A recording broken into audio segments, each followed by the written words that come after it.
to move for leave to introduce the Waqf Amendment Bill 2024. ये जो आप bill ला रहे हैं, आप देश को बांटने का काम कर रहे हैं, जोड़ने का काम नहीं कर रहे हैं। आप दुश्मन हैं मुसलमानों के, उसका सबूत ये बिल है कि मस्जिद को छेड़छाड़ करने का प्रयास नहीं किया जा रहा है। यह एक कानून से बना हुआ संस्था है। उस संस्था को पारदर्शी बनाने के लिए कानून बनाया जा रहा है। जय हिंद everyone and you are watching lost in Bharat. पिछले काफी समय से एक बिल जो सुर्खियों में बना हुआ है वो है वक्फ बिल। हाल ही में सरकार द्वारा उसमें कुछ अमेंडमेंट्स किए गए हैं, लेकिन मुस्लिम संगठनों ने उन अमेंडमेंट्स को मानने से इनकार कर दिया है। हाल ही में एक मीटिंग भी हुई है जेसीपी की, जिसमें कि पार्लियामेंट अभी भी ये बहस कर रहा है कि क्या इस बिल को लाना चाहिए या नहीं लाना चाहिए। ऑपोजिशन और सरकार के बीच में बहस हो रही है और कोई नतीजा जो है वो निकल कर नहीं आ रहा है। तो क्या ये बिल रद्द हो जाएगा या नहीं, इस पर खास बातचीत करने के लिए हमारे साथ senior advocate mister Rakesh Trivedi हैं। Sir, thank you for joining us. Thank you. सबसे पहले मेरा सवाल आपसे यही है, वक्फ बिल की लोग बात कर रहे हैं, वक्फ का मतलब होता क्या है? देखिए, वक्फ अगर कुरान और इस्लाम के मूलभूत सिद्धांतों के इस अनुसार देखा जाए तो ये जहां कोई व्यक्ति अपनी संपत्ति को चैरिटेबल पर्पस के लिए, यानी जनहित में,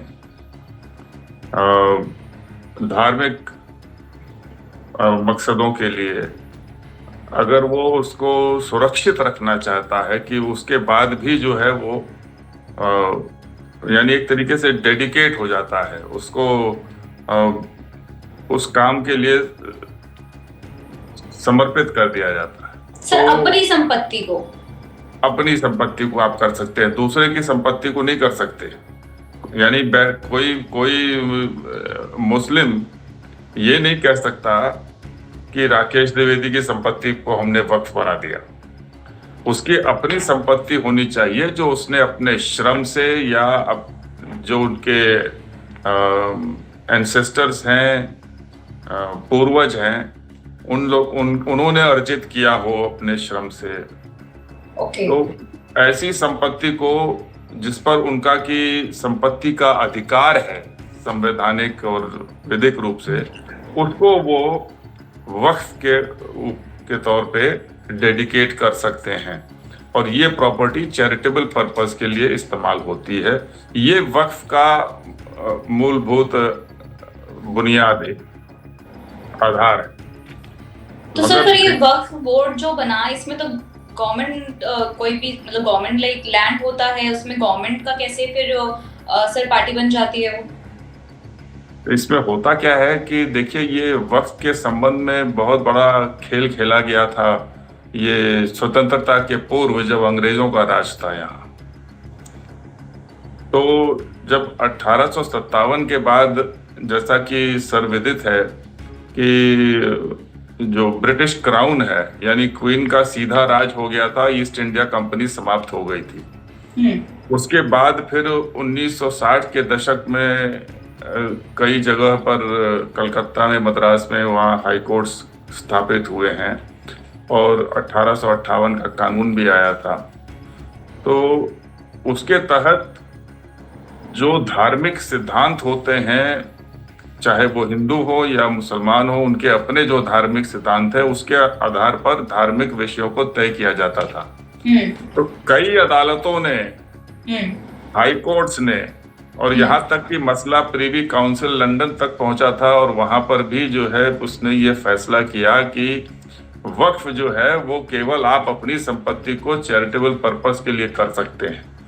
और दूसरा उन्होंने महत्वपूर्ण बात जो कही वो ये कि ये जो वक्फ अल औलाद है, यानी आप अपने परिवार के लिए डेडिकेट कर रहे हैं, ये वक्फ नहीं हो सकता, क्योंकि ये कोई चैरिटेबल पर्पस नहीं है। हर कोई अपनी संपत्ति को अपने औलाद के लिए छोड़ के जाता है, वो कोई भी धर्म हो। तो अगर वो आदमी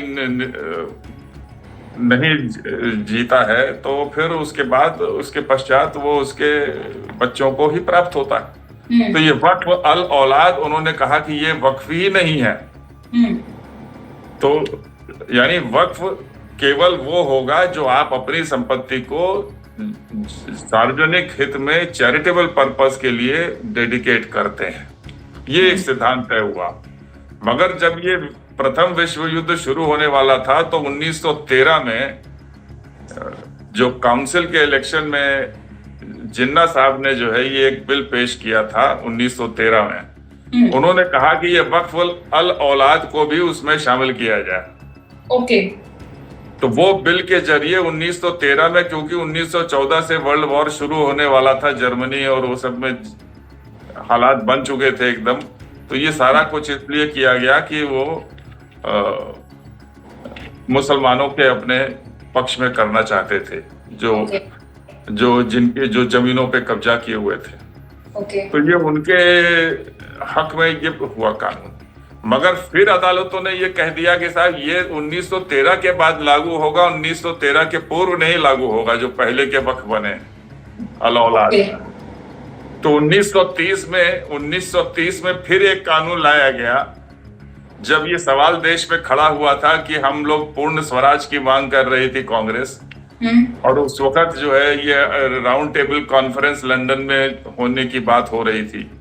नया संविधान बनने के, नया संवैधानिक कानून यानी गवर्नमेंट ऑफ इंडिया एक्ट नए सिरे से बनाया जाए, ये बात चल रही थी। उस वक्त 1930 में पुनः जिन्ना के ही कहने पर ये अंग्रेजों ने फिर एक कानून लाया कि नहीं, ये जो कानून 1913 का एक्ट है ये पूर्वकालिक तिथि से लागू होगा, यानी हमेशा से माना जाएगा कि ऐसा ही था।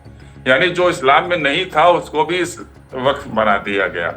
और यही स्थिति जो है, ये पहली बात है कि जब आजादी हुई उसके पश्चात भी जो सरकार रही है कांग्रेस की, उन्होंने भी इसको कंटिन्यू रखा।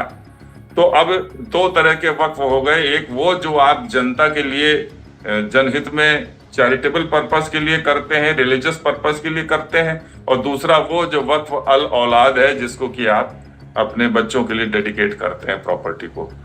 तो ये जो बिल लाया गया है सर, ये तो वक्फ बोर्ड को लेकर लाया गया है। हाँ।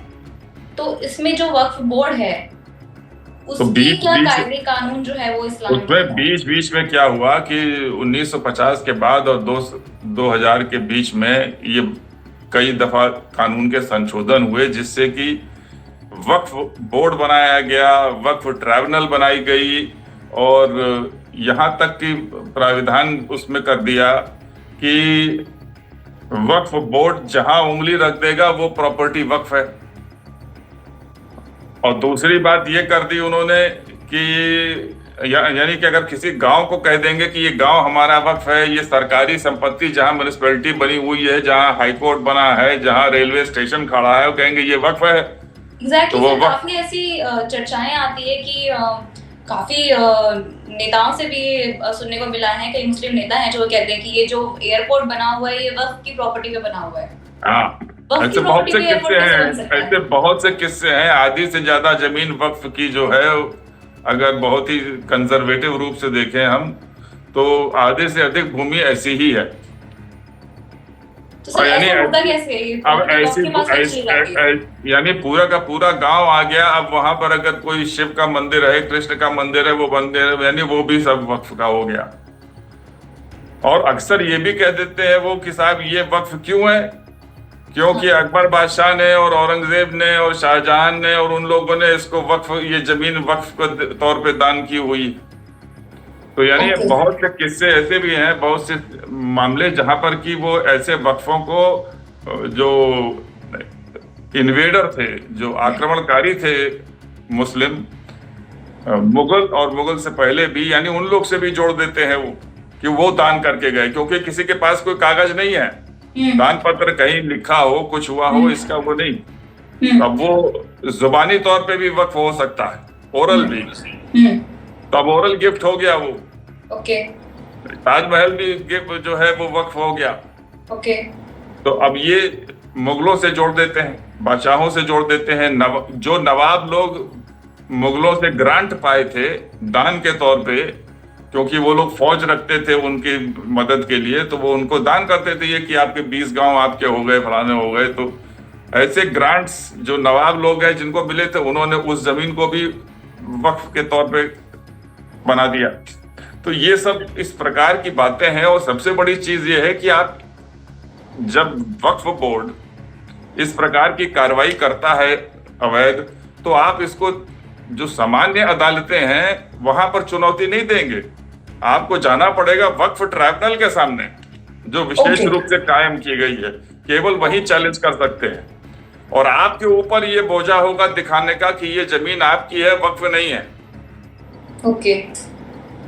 तो ये तमाम बातें जो थी ये बड़ी मतलब न्याय संगत नहीं है और बहुत आर्बिट्ररी हैं। इसलिए ये अब संशोधन सरकार लाई है, ये बहुत अच्छा कदम है, क्योंकि वक्फ का कानून कोई छोटा मोटा नहीं है। बताते हैं जैसा कि अखबारों में भी आपने देखा होगा कि तीसरे नंबर पे है सबसे ज्यादा जमीन रखने वाला, सबसे बड़ा जमींदार वक्फ है बोर्ड है। जी जी। सो इसलिए इसको तो बहुत आवश्यक है, क्योंकि जमीन बड़ी बहुमूल्य चीज है जो जनहित में इस्तेमाल होनी चाहिए। उसके ऊपर वक्फ अपना कब्जा बना के बैठा रहेगा तो आप बहुत से काम जो करना चाहते हैं जनहित में वो नहीं कर सकते हैं उस जमीन पर। जब तक वक्फ नहीं तैयार होगा, जब तक वक्फ बोर्ड नहीं परमिट करेगा तो नहीं हो सकता वो।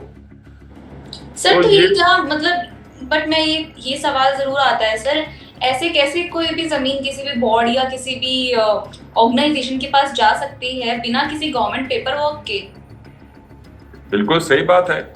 और ये पुराने जमाने मतलब थे, इतना समय बीत गया है, हम 21वीं शताब्दी में आ गए हैं। आजकल हर कोई पढ़ाई लिखा हो, स्कूलों में एजुकेशन का फंडामेंटल राइट मिल गया है 10 तक। तो अब इस वक्त ये सब बातें करना कि किसी ने जबानी कर दिया वो कर दिया, इस तरीके से तो कभी कोई सिद्ध ही नहीं कर पाएगा। आप 2 आदमी खड़ा कर दीजिए कि उसने जबानी किया था। अब अकबर बादशाह दे गए कि औरंगजेब दे गया कि नहीं दे गया, इसको जबानी तौर पे कहाँ तक आप लड़ेंगे, इसको लड़ते रहिए। तो कहने का मतलब है कि हिस्टोरिकल ब्लंडर है, हाँ, उसको कहीं ना कहीं इस बिल के कारण जो है अब सही किया जाएगा। तो जी हाँ, तो जो हमने जो ब्लंडर अंग्रेज ने किया उसका महा ब्लंडर कर दिया कांग्रेस के दौरान में उसमें, और अब उसको दुरुस्त करना अति आवश्यक है। और ये बिल बहुत समय पे लाया गया है, बल्कि हम कहेंगे कि कुछ देर हुई है इसको आने में। तो अब आ तो गया है, अब जेपीसी के सामने है। और मेरा ये कहना है कि इस बिल में जेपीसी के बाद जब वापस आता है तो सरकार को एक प्राविधान और शामिल करना चाहिए, और जो सबसे महत्वपूर्ण है, और वो ये है कि अगर कोई भी वक्फ बोर्ड ये दावा करता है कि अमुक वक्फ कोई मुगल बादशाह करके चले गए हैं या उनके नवाब करके चले गए हैं या उसके पूर्व के कोई बादशाह थे वो करके चले गए, तो ये ऐसे वक्फ को अवैध घोषित कर देना चाहिए कानून के जरिए। क्योंकि ये जो आक्रमणकारी थे हिंदुस्तान में आए तो जबरन कब्जा किया यहाँ पर इन्होंने, ये उनकी संपत्ति नहीं थी यहाँ की भूमि, तो वो कोई वक्फ उसके ऊपर अपने इस्लाम के आधार पर भी नहीं कर सकते। उनकी अपनी संपत्ति होनी चाहिए। ये दूसरे देश की जमीन पर कब्जा करके और फिर उसको वक्फ बना दें, ये तो हो ही नहीं सकता। इसलिए ये प्राविधान मेरी समझ से होना चाहिए कि अगर कहीं पर भी कोई वक्फ बोर्ड ये कहता है कि किसी मुगल बादशाह ने जो है ये उनको कर दिया, वक्फ बना दिया है, तो ऐसे वक्फ को रद्द मानना चाहिए। कानून को ये शक्ति है, पार्लियामेंट को ये पावर है कि जहां इस प्रकार की महागलती हो रही है उसको वो अपने कानून के उस पर कोई मुकदमाबाजी की गुंजाइश नहीं छोड़नी चाहिए, उसको तो यूं ही रद्द कर देना चाहिए। अगर कोई नवाब को ग्रांट मिला है बादशाह से, ऐसे बादशाह से, तो वो ग्रांट भी उसकी जमीन नहीं थी, वो तो उसका एक इन्वेडर है, आक्रमणकारी है, उसका जबरदस्ती राज कर रहा है और नवाब उसकी सहयोग में है। तो अगर उसको इस सहयोग के लिए ग्रांट मिला है तो वो उसको वक्फ नहीं बना सकता। तो ऐसे वक्फ को तो कानून अवैध घोषित कर देना चाहिए। लेकिन सर कुछ बड़े नेता, मुस्लिम नेता भी हैं इसमें शामिल, जो कह रहे हैं कि ये जो बिल है ये अगेंस्ट द रिलीजियस फ्रीडम है। पर आपका क्या ख्याल है? पहली बात तो इनके अपने धर्म के अनुसार वक्फ चैरिटेबल पर्पस के लिए आप कर सकते हैं अपनी संपत्ति का। अपनी संपत्ति। तो आप ये जो सरकारी संपत्तियां हैं ये सब हैं, इनके ऊपर कोई वक्फ नहीं हो सकता। इसको तो कानून के धारा प्राविधान करना चाहिए कि अगर कोई वक्फ किसी ऐसी सरकारी संपत्ति को आच्छादित कर रहा है तो उसको तो अवैध घोषित कर देना चाहिए सीधे तौर। तो ये उनके धर्म के खिलाफ नहीं है। तो इसको जानबूझ के एक रिलीजियस मैटर बनाया जा रहा है। तो अब रिलीजियस तो मैटर ये है कि भाई वेस्टेड इंटरेस्ट हर जगह होते हैं। जो लोग उसका भोग कर रहे हैं और ऐसी संपत्तियों को कोई बेच रहा है, कौड़ी के मोल पे बेच रहे हैं, जो चाहे दाम पे बेच रहे हैं और अपने व्यक्तिगत लोग कमा रहे हैं उस पर, तो ये सब चीजें पर होना चाहिए। इससे धर्म से कोई मतलब नहीं, कोई मुसलमान के खिलाफ नहीं है। आज भी मुसलमान जो हैं उनको अपने धर्म के हिसाब से पूरा हक है, संवैधानिक हक है कि वो अपनी संपत्ति का वक्फ बना दें। उसको कोई नहीं एतराज कर रहा। वक्फ अल औलाद गलत है हमारे हिसाब से और अदालतों के हिसाब से, मगर अगर उसको भी वैध माना जाए तो चलिए वो भी करिए। आप अपनी संपत्ति का बनाइए वक्फ अल औलाद, कोई फर्क नहीं पड़ता। किसी हिंदू को या किसी और धर्म के लोगों को कोई कुप्रभाव नहीं पड़ता है। आप अपने औलाद के लिए कर रहे हैं, उसको वक्फ का नाम दे दीजिए, विल का नाम दीजिए, कोई गिफ्ट का नाम दीजिए, जो चाहे करिए, मगर दूसरे की संपत्ति पर आप इसको नहीं कर सकते हैं वक्फ। तो सर बदलाव क्या आएगा इस बिल से? किस बदलाव के खिलाफ मुस्लिम संगठन जो है इतना विरोध कर रहे हैं? विरोध ये कर रहे हैं कि अब इससे क्या होगा कि इस पहली चीज तो ये कि अगर कोई इस तरह के वक्फ बनाता है तो आप दीवानी अदालत, जो आम अदालतें हैं, वहां पर जाके चुनौती दे सकते हैं। वक्फ ट्रिब्यूनल फाइनल नहीं है। दूसरा ये है कि जो बोझ डाल दिया गया था दूसरे व्यक्ति पर कि आप बताइए कि आप जिस पे रह रहे हैं 50 साल से वो वक्फ नहीं है, तो बोझा उसके ऊपर होना चाहिए जो वक्फ कह रहा है कि वक्फ है। भाई अगर हम कहते हैं कि हमने ये वक्फ बनाया है तो हमको बताना पड़ेगा कोर्ट को कि भाई कैसे बनाया तुमने। तो बिल से ये बदलाव आएगा कि जिसने वक्फ की अगर प्रॉपर्टी, कोई बोल रहा है कि ये वक्फ की प्रॉपर्टी है, तो उस इंसान को ये शो करना होगा कि ये वक्फ की प्रॉपर्टी है, ना कि उस इंसान को ये बताना होगा कि ये प्रॉपर्टी नहीं है जो उसके अगेंस्ट में है। हाँ, तो अगर वक्फ बोर्ड कहता है कि ये वक्फ है या कोई मुस्लिम कहता है कि ये वक्फ है तो फिर वो इसको स्थापित करे कि भाई कैसे तुम्हारी, पहली स्थापित करो कि ये तुम्हारी जमीन है, दूसरा स्थापित करो कि तुमने किस दस्तावेज के जरिए किस प्रकार से तुमने जो है ये वक्फ बनाया है। तो और सारी जो आम अदालतें हैं वो भी इसको देखेंगी। तो ये तो एक शुरुआती है, मगर जो धारा मैंने कहा कि प्राविधान बनाना चाहिए वो महत्वपूर्ण है कि नंबर 1 कि कोई बादशाहों के जो आक्रमणकारी थे हिंदुस्तान के ऊपर, अगर उन्होंने कोई उनके नाम पर वक्फ की बात होती है तो ऐसा वक्फ नहीं हो सकता। अगर उनके ग्रांट पर पल रहे नवाबों ने किया है तो वो नहीं हो सकता।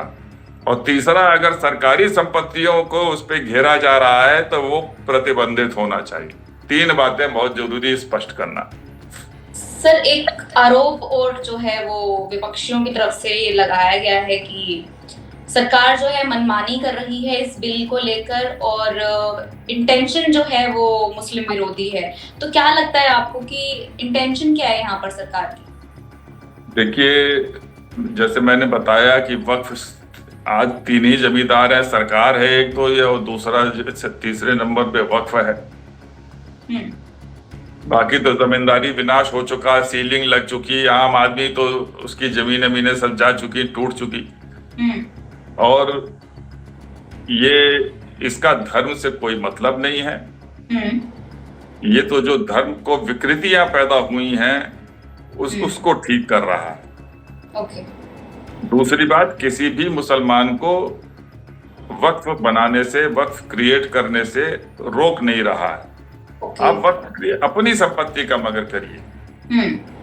तो इससे अब किसी को क्या एतराज हो सकता है? ये तो कोई नहीं कह सकता कि हमारा वेस्टेड इंटरेस्ट है कि जो आक्रमणकारी थे हिंदुस्तान पे कब्जा किए, 600 साल राज किए और उन्होंने जो बना दिया, और वो सब बातें वो सब आक्रमणकारी चले गए, मुगल चले गए, अंग्रेज चले गए, अब उसका वो सब वक्फ की कोई बात करना बकवास है, बेकार की बात है। इसका धर्म से कोई मतलब नहीं है और संविधान इसकी कोई इजाजत नहीं दे सकता।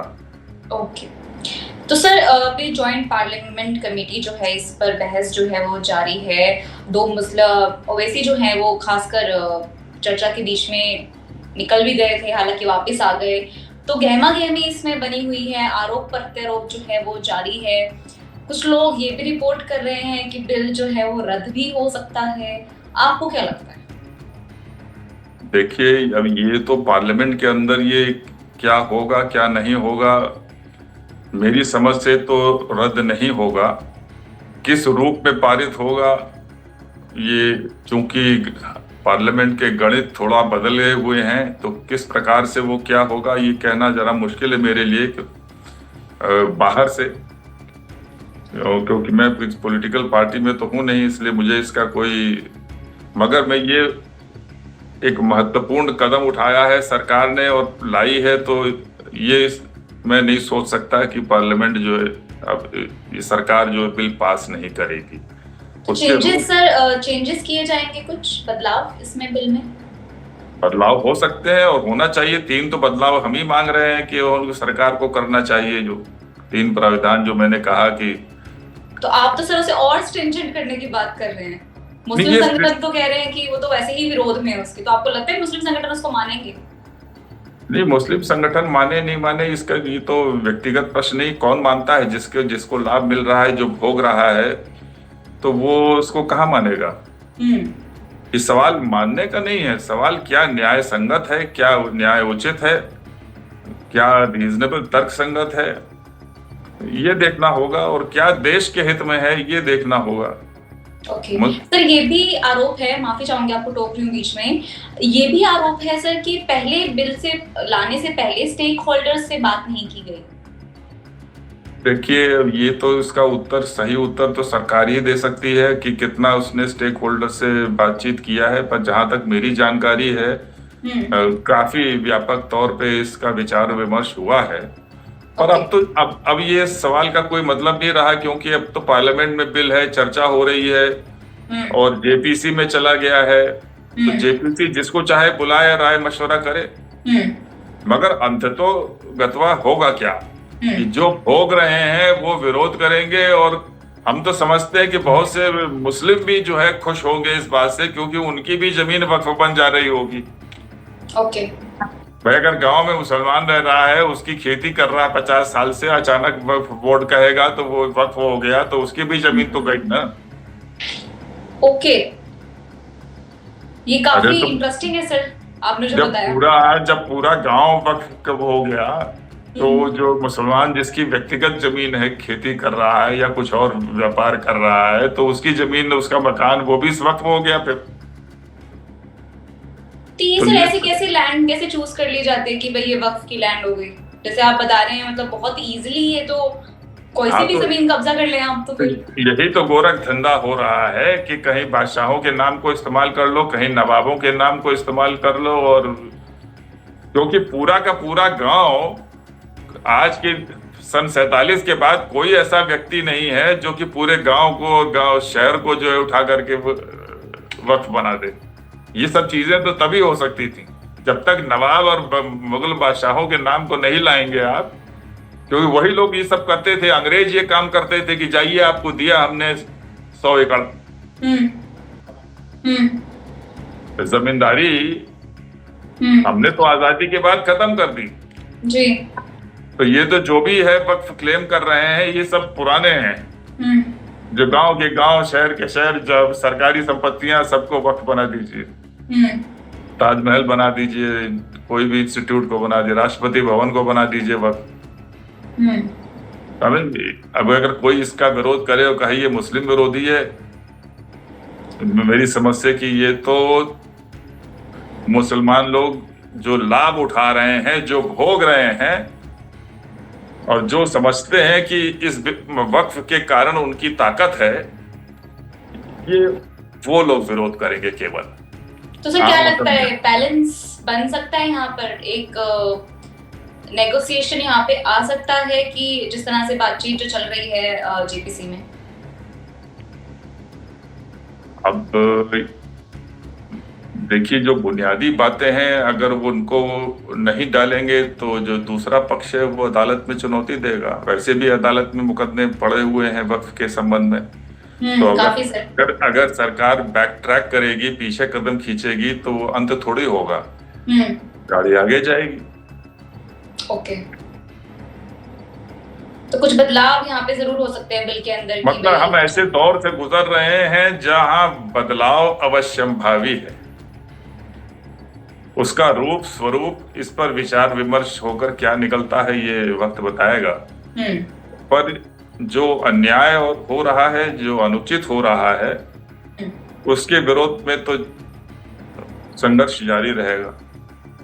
ठीक है, धन्यवाद सर हमें खास जानकारी से रूबरू कराने के लिए। और आपको बता दें जो ये इंटरव्यू इस समय देख रहे हैं कि जॉइंट पार्लियामेंट कमेटी जो है वो इस समय चर्चा कर रही है और जनता से भी इस मामले पे उनसे राय मांगी गई है। 15 दिन का समय जो है वो कुल मिलाकर दिया गया है कि आपकी क्या राय है इस बिल के ऊपर। आप भी बता सकते हैं कि क्या वक्फ का जो न्यू बिल है, जो अमेंडमेंट्स आए हैं, जो संशोधन किए गए हैं, वो लाए जाने चाहिए या नहीं लाए जाने चाहिए।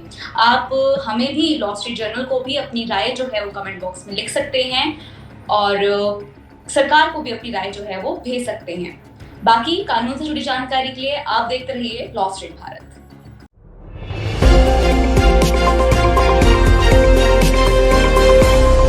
लॉ स्ट्रीट भारत, राष्ट्र के हित में।